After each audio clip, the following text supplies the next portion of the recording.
Keys to victory. Who will win Stipe Miocic vs. Junior dos Santos UFC 211 main event fight tonight?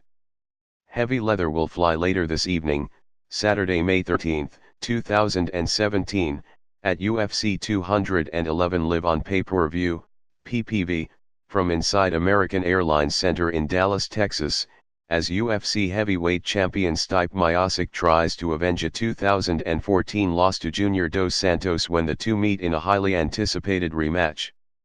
Miocic has won 4 straight following his defeat to JDS over 2 years ago, including knockout finishes of Mark Hunt, Andrei Arlovski, Fabricio Verdum, and Alistair Overeem. Dos Santos, on the other hand, is coming off a decision win over Ben Rothwell last April and has failed to produce a win streak since 2011 to 2012. As the two knockout artists gear up for what will be one of the best heavyweight encounters of 2017, we take a deeper look at what both Miocic and JDS need to do in order to leave Dallas with UFC gold. Here are their keys to victory for UFC 211. Stipe Miocic. 1. Mix it up early. The more looks that Miocic is able to give Dos Santos, the better chances he has of dictating the pace of the fight and throwing the challenger for a loop. Dos Santos does little outside of lining up knockout blows and launching heavy combinations inside and out, so if Miocic is able to land kicks, threaten with a takedown or two, play the outer edges and use his athleticism, he could easily turn JDS into a defensive fighter.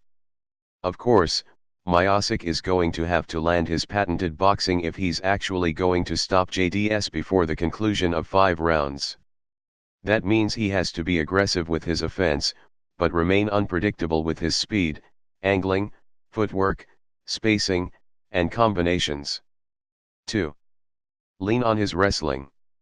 We haven't really seen the champion rely on his NCAA Division I wrestling background too much in the past, mostly due to his overpowering striking and destructive knockout power.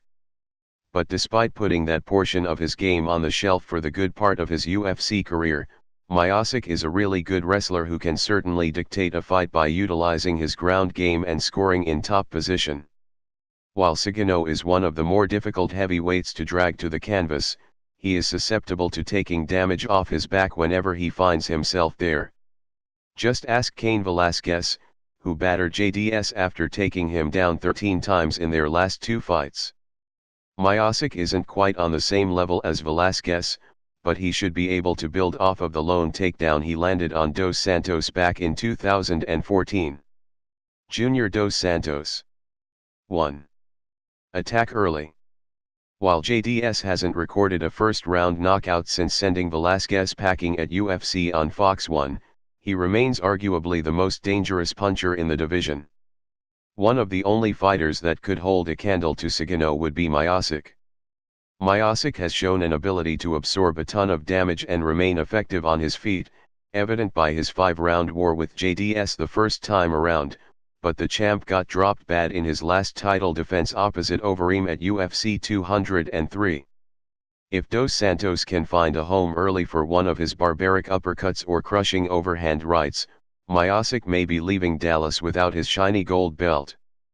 2. Get inside and make it dirty. Miocic and Dos Santos are 2 of the fastest strikers in the UFC heavyweight division today. Both fighters can quickly close distance, attack from various angles and confuse and overload opponents when they decide to turn it on. However, for UFC 211, JDS may find more success if he abandons his speed from the outside and opts to utilize his natural strength inside. Miocic is a super athletic heavyweight and a boxer who can get out of dodge in an instant. But when he's locked in close, Miocic becomes susceptible to damage. Just look at how well JDS was able to do along the cage the first time the two heavyweights met. If he can conjure a repeat performance and lean on his dirty boxing, he may be able to stop Miocic early.